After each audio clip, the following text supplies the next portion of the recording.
নমস্কাৰ সকলোকে এবাৰ পুনৰ কেচিদাস ক্লাছলৈ স্বাগতম জনাইছো। আজি আমি কালি আৰু পৰিসীমাৰ বিষয়ে কালি আৰু পৰিসীমা আমি আলোচনা কৰিম কালি আৰু পৰিসীমাৰ বিষয়ে। প্ৰথমতে আমি আলোচনা কৰিম পৰিসীমা। অতি চমুকৈ আলোচনা কৰিম, চিম্পুল ভাৱে একদম সহজভাৱে আলোচনা কৰিম। যেহেতু আমি জাষ্ট এটা ধাৰণা এটা পালেই হ'ল আৰু তাৰ লগত জড়িত কেইটামান সূত্ৰ পালেই হ'ল কেনেকৈ আমি পৰিসীমা উলিয়াও। পৰিসীমা মানে কি? কোনো এটা আকৃতি যদি আমি আবদ্ধ আকৃতিতে আঁকো, কোনো আবদ্ধ আকৃতি আঁকো, এই আকৃতিৰ যি চাৰিওফালৰ দিশ, ইয়াৰ পৰা ইয়ালৈ, ইয়াৰ পৰা ইয়ালৈ, এই গোটেই দিশ, মুঠ দিশটো হৈছে কি চাৰিসীমা বা পৰিসীমা। কি বুলি কয়? এই যিটো ইয়াৰ পৰা ইয়ালৈ, ইয়ালৈ, এই গোটেই যিটো চাৰিসীমাৰ যিটো দিশ, এই দিশটো হৈছে কি পৰিসীমা। যিকোনো এটা আকৃতিৰ, এইটো হ'ব পাৰে চতুৰ্ভুজৰ, এইটোৰো এনেকুৱা হ'ব ত্ৰিভুজৰ, ইয়াৰ পৰা ইয়ালৈ, মুঠ দিশটো হ'ল কি চাৰিসীমা বা পৰিসীমা। একদম সহজ। আমি চাৰিসীমা বা চাৰিসীমা বুলি কম, পৰিসীমা বুলি কম গণিতৰ ভাষাত। পৰিসীমাটো কেনেকৈ উলিয়াব পাৰি? এই ইয়াৰ চাৰিওফালৰ দিশখিনি গোটেইখিনি মুঠ কৰিলেই হ'ল কি ইয়াৰ পৰিসীমা। পৰিসীমা উলিওৱাৰ আমি কেইটামান সহজে ফৰ্মুলা আছে। যেনে যদি আমি এইটো যদি আকৃতি যদি আয়ত হয়, তেতিয়াহ'লে কি হ'ব? ইয়াৰ পৰিসীমাটো কেনেকুৱা হ'ব?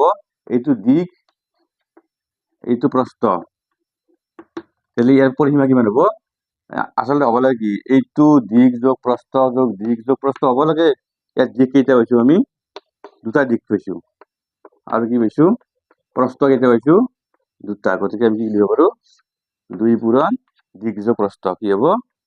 আয়তৰ পৰিসীমা। যদি এনেকৈ আমি কি কৰিব লাগে? এনেকৈ আয়তীয় এটা আকৃতিৰ যদি পৰিসীমা উলিয়াব লগা হয়, তাৰ সূত্ৰটো কি? 2 পূৰণ দিশ যোগ প্ৰস্থ। প্ৰথমতে আমি কি কৰিব লাগিব? দিশ আৰু প্ৰস্থ যোগ কৰি ল'ব লাগিব। তাৰপিছত তাক 2 দি পূৰণ কৰিলে কি পাম? আমি এই আয়তটোৰ কি পাম? পৰিসীমা আমি পাম।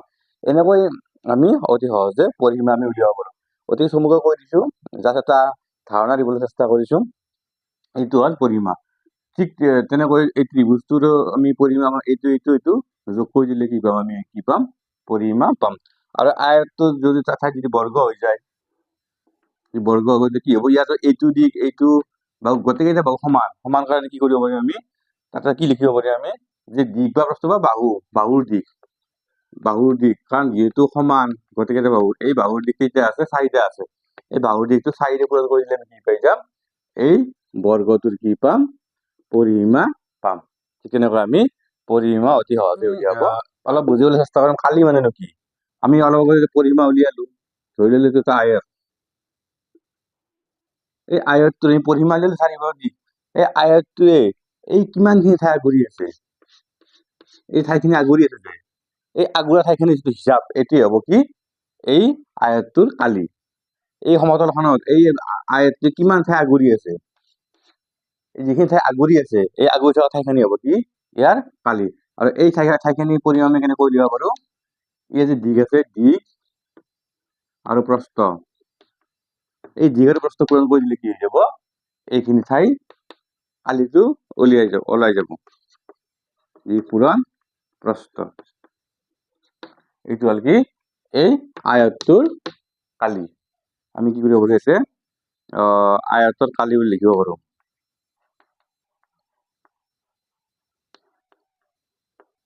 দিশ পূৰণ প্ৰস্থ। তোমালোকক যিখিনি লাগে কালিৰ বিষয়ে বহুত বহলকৈ পঢ়িব লাগিব, বহুত বহলকৈ জানিব লাগিব। আমি তোমালোকে যেতিয়া ওপৰৰ ক্লাছ পাই থাকিবা, তেতিয়া আমি কালি আৰু পৰিসীমাৰ বিষয়ে আমি বহুত সূত্ৰ পাম, বিভিন্ন আকৃতিৰ কালি উলিয়াব পাৰিম আমি। এতিয়া আমি সহজতে একদম যিটো তোমালোকৰ পৰীক্ষাত লাগে, সহজ তোমালোকে বুজি পোৱা, সেইখিনি কথা আলোচনা কৰিছো। আমি একদম বিশদভাৱে আলোচনা কৰা নাই। এইটো হ'ল আয়তৰ কালি, দিশ পূৰণ প্ৰস্থ। কিন্তু ইয়াৰ এককটো কি হ'ব? যদি এইটো এককটো কি হ'ব? সদায় ধৰি ললে এই এককটো দিশটো একক যদি মিটাৰ হয়, তেতিয়াহ'লে কালিৰ একক কি হ'ব? বৰ্গ মিটাৰ। মই আগতে এককটা কথা ক'ব পাহৰি গৈছো। পৰিসীমাৰ ক্ষেত্ৰত কিন্তু কি হয়? যদি দিশটো মিটাৰ হয়, তেতিয়াহ'লে পৰিসীমাও কি হ'ব? পৰিসীমাৰ এককটো মিটাৰে হ'ব। কিন্তু কালিৰ ক্ষেত্ৰত কি হ'ব? যদি দিশটো মিটাৰ হয়, কালিৰ এককটো কি হ'ব? বৰ্গ মিটাৰ। যদি দিশটো চেণ্টিমিটাৰ হয়, দিশৰ একক যদি চেণ্টিমিটাৰ হয়, তেতিয়াহ'লে কি হ'ব? তেতিয়াহ'লে কি হ'ব কালিৰ একক কি হ'ব বৰ্গ সেন্টিমিটাৰ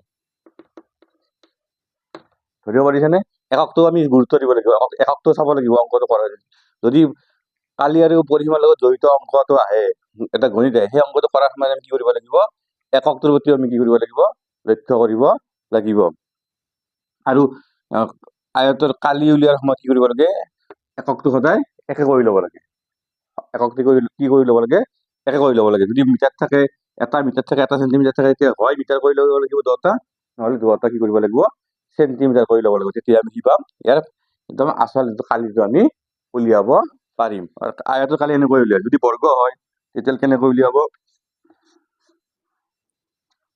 বৰ্গ হ'লে কি হ'ব বৰ্গ হ'লে ইয়াতো বাহু দিশ বুলি ক'লে দিশটো সকলো হয় একে আমি দিশ এইটো যি যিমান এইটো সিমানে জানোৱে আমি চাৰিটা দিশৰ বাহুৰ মান সমান আমি বাহু বুলি ক'ব পাৰো কি হ'ব তেতিয়াহ'লে কি হ'ব যদি বৰ্গৰ কালি উলিয়াব লগা হয় কি হ'ব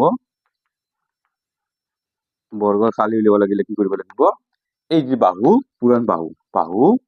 পূৰণ বাহু মানে এটাই থাকিব বাহু যিহেতু চাৰিটা বাহুৰ মান আছে সেই বাহুটো কি কৰিব লাগিব দুইবাৰ পূৰণ কৰি দিব লাগিব বাহু পূৰণ বাহু এইটো হ'ল কি বৰ্গৰ কালি আমি এনেকৈ বৰ্গ কালি উলিয়াব লাগিব যদি ত্ৰিভুজ দিয়া থাকে ত্ৰিভুজৰ লগত জড়িত ত্ৰিভুজ দিয়া থাকিলে ত্ৰিভুজৰ কালি কেনেকৈ উলিয়াম পৰিসীমাটো বাৰু উলিয়ালো হিচাপ কৰি আমি কালিটো কেনেকৈ উলিয়াম ত্ৰিভুজৰ কালি এটা সূত্ৰ আছে কি সূত্ৰ আছে ত্ৰিভুজৰ কালি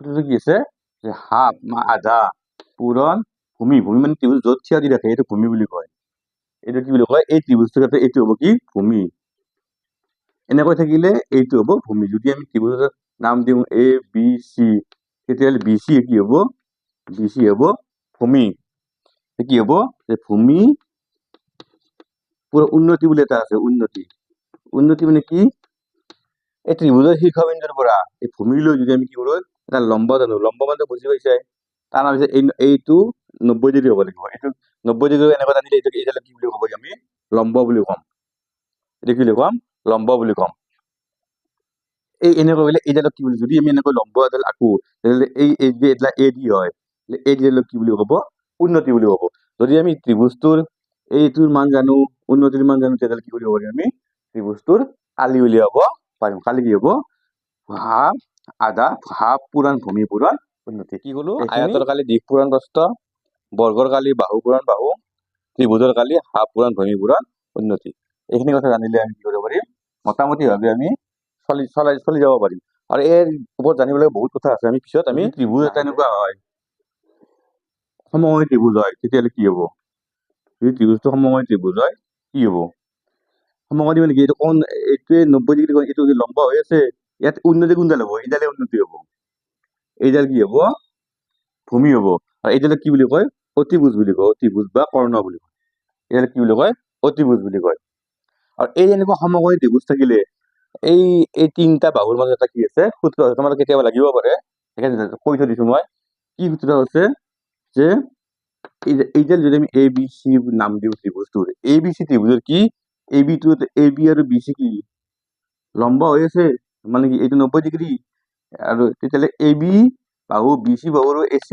বাহুটো কি বুলি কয় অতিভুজ বুলি কয় এই তিনিটা বাহুৰ ক্ষেত্ৰত এটা সূত্ৰ আছে যদিহে ত্ৰিভুজটো সমকোণী ত্ৰিভুজ হয় কি সূত্ৰ আছে এই এ চি মানে অতিভুজটো এ চি স্কুৱেৰ অতিভুজ স্কুৱেৰটো কি হ'ব এই B C A B square plus B C square এইডালৰ বৰ্গ আৰু এইডালৰ বৰ্গৰ যোগফলটো কি হয় যায় এই অতিভুজৰ বৰ্গৰ সমান হয় এইটো এটা সূত্ৰ তেতিয়াহ'লে মই অতিভুজটো উলিয়াব পাৰিম তাৰপিছত কি হ'ব এই বৰ্গমূল হ'ব বৰ্গমূল হ'লে কি হ'ব আমি এনেকৈ বৰ্গমূলৰ চিন দিব লাগিব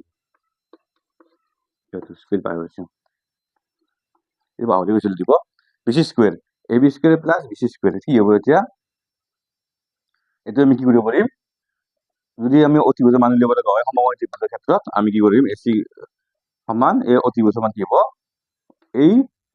এইটো বাহুৰ বৰ্গ এইটো বৰ্গৰ কি হ'ব বৰ্গমূল এইবিলাক কি বৰ্গমূল চিন এনেকৈ আমি পাৰিম এতিয়া আমি কি কৰিম কালি আৰু পৰিসীমাৰ লগত জড়িত দুটা অংক কৰিব চেষ্টা কৰিম এইটো ভিডিঅ'তে কৰিব চেষ্টা কৰিম তোমালোকৰ পৰীক্ষাৰ আশা তোমালোকে চাই থাকিবা আমি প্ৰথম অংকটো লৈছো এইটো কালি আৰু পৰিসীমাৰ লগত জড়িত এইটো আহিছে 2024 চনত আহিছে 2024 চনৰ পৰীক্ষাত আহিছে 2024 চনত আহিছে কি যে এটা বৰ্গৰ পৰিসীমা কি 17 মিটাৰ দীঘ আৰু 11 মিটাৰ প্ৰস্থযুক্ত এটা আয়তৰ পৰিসীমাৰ সৈতে সমান মানে বৰ্গটোৰ পৰিসীমা কিমান যে 17 মিটাৰ দীঘ আৰু 11 মিটাৰ প্ৰস্থযুক্ত এটা আয়তৰ পৰিসীমাৰ সৈতে সমান মানে এই বৰ্গটোৰ পৰিসীমা হলে বৰ্গটোৰ কালি কিমান হ'ব মানে বৰ্গটোৰ কালি কি উলিয়াব দিছে মিটাৰটো আছে তো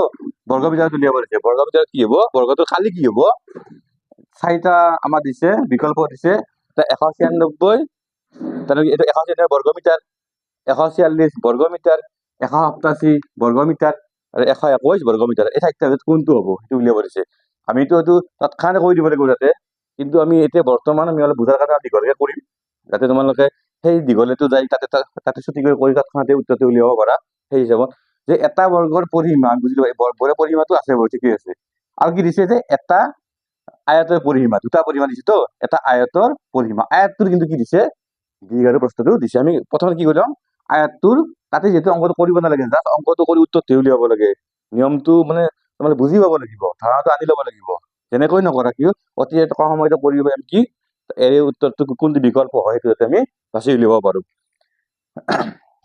আমি প্ৰথমে কি কৰিম যে আয়তটোৰ পৰিসীমা উলিয়াও আয়তটোৰ পৰিসীমা কিমান দিয়া আছে আয়তৰ পৰিসীমাৰ কাৰণে আয়তৰ সূত্ৰটো জানিব লাগিব আয়তৰ পৰিসীমাৰ সূত্ৰটো কি আছিলে আয়তৰ পৰিসীমাৰ সূত্ৰটো কি আছিলে যে 2 পূৰণ দীঘ যোগ প্ৰস্থ দীঘ আৰু প্ৰস্থৰ যোগফলৰ 2 গুণ আৰু এককটো কিন্তু কি হ'ব এটা মিটাৰ আছে মিটাৰে হ'ব এককটো কি হ'ব তৎক্ষণাতে কৈ দিওঁ তৎক্ষণাতে যে দীঘ আছে 17 মিটাৰ প্ৰস্থ 11 মিটাৰ আমি তেনে লিখি দিওঁ 17 যোগ 11 17 আৰু 11 তো একক কি হ'ব মিটাৰ সমান কি হ'ব 2 পূৰণ এতে হ'ল 28 লিখা হ'ব 56 মিটাৰ মানে কি আয়তৰ পৰিসীমা 56 মিটাৰ তাৰমানে কি প্ৰশ্ন কি বৰ্গটোৰ পৰিসীমা তাৰমানে কিমান 56 মিটাৰ বৰ্গটোৰ পৰিসীমা কিমান হ'ব 56 মিটাৰ 56 মিটাৰ তেতিয়াহ'লে আমি কি কৰিব পাৰিম যে বৰ্গটোৰ পৰিসীমা কিমান আকৌ আমি কি জানো যে বৰ্গৰ পৰিসীমা কি জানো যে বাহুটোৰ 4 গুণ 4 পূৰণ বাহু 4 গুণ যদি বৰ্গটোৰ বাহু a হয় 4 পূৰণ বাহু তাৰমানে 4a ধৰিলাম আমি যে বৰ্গটোৰ বাহু a যে 4 পূৰণ তাৰমানে কি হ'ব এটা আমি কি বুজি পাম যে 4a = 56 মানে কি ইয়াত যদি আমি 4 দি হৰণ কৰি দিওঁ আমি বৰ্গটো এটা বাহুৰ মান পাম হয়নে মানে কি a সমান কিমান হ'ব 4 দি যদি আমি হৰণ কৰি দিওঁ 56 হৰণ 4 কিমান পাম 14 পাম 14 মানে কি এইটো কন্ডিশনৰ পৰা আমি কি পালো যে বৰ্গটোৰ বাহুটোৰ দিশ পালো যে বৰ্গটোৰ বাহুৰ দিশ পোৱাৰ লগে লগে বৰ্গটো কালি আমি অতি সহজে উলিয়াব পাৰিম বৰ্গটোৰ বাহু কিমান পালো আমি 14 মিটাৰ কিমান পাম আমি 14 মিটাৰ তাৰমানে কি এতিয়া কি পাম আমি এতিয়া আমাক লাগে কি বৰ্গটোৰ কালি লাগে আমি এইখিনি কাম কৰিলো যে আমি কাম কৰাৰ উদ্দেশ্য হ'ল কি বৰ্গটোৰ বাহুটোৰ দিশ উলিয়াব লাগে আৰু বাহুটোৰ দিশ আমি পালো বাহুটোৰ দিশ পোৱাৰ লগে লগে কি কৰিব পাৰিম আমি বৰ্গটোৰ কালি আমি উলিয়াব পাৰিম কালি কিমান হ'ব 14 পূৰণ 14 কাৰণ কি হ'ব বাহু পূৰণ বাহু আছিল বৰ্গৰ কালি কিমান বাহু পূৰণ বাহু মনত পৰিছে তোমালোকৰ বাহু পূৰণ বাহু আছিল কি হ'ব 14 পূৰণ 14 হলে কিমান হ'ব 14 কিমান হ'ব 196 হয়নে এইটো চাই লবা 14 ভাগখন মাতি পেলে কি হ'ব 196 এইটো আছে নে আছে কৈছে a নম্বৰতে আছে এইটো যেটো বৰ্গৰ আমি দিকটো মিটাৰ হিচাপত পাইছো মিটাৰ 14 মিটাৰ হয়নে 14 মিটাৰ গতে কি হ'ব ইয়াৰ কালি কি হ'ব 196 বৰ্গ মিটাৰ ভাগৰ বলাৰ কি যাব এইটো পালো কি যে a নম্বৰটো হ'ল এই উত্তৰ এই প্ৰশ্নটোৰ শুদ্ধ উত্তৰ তোমৰা নিশ্চয় বুজি পাইছা আৰু আমি এনেকৈ কৰি যাই থাকিম কেইটামান আমি এনেকুৱা কালি আৰু পৰিবাৰ অংক কৰিম এইটো ভিডিঅ'ত নাতিলে আমি কি কৰিম নেক্সট ভিডিঅ'ত তোমৰা চাই থাকিবা ইয়াৰ যেটো দ্বিতীয় খণ্ড যদি এইটো খণ্ডত পাৰো আমি এইটো খণ্ডত দি থাকিম আৰু নোৱাৰিলে আমি কি কৰিম তৃতীয় খণ্ডত দিম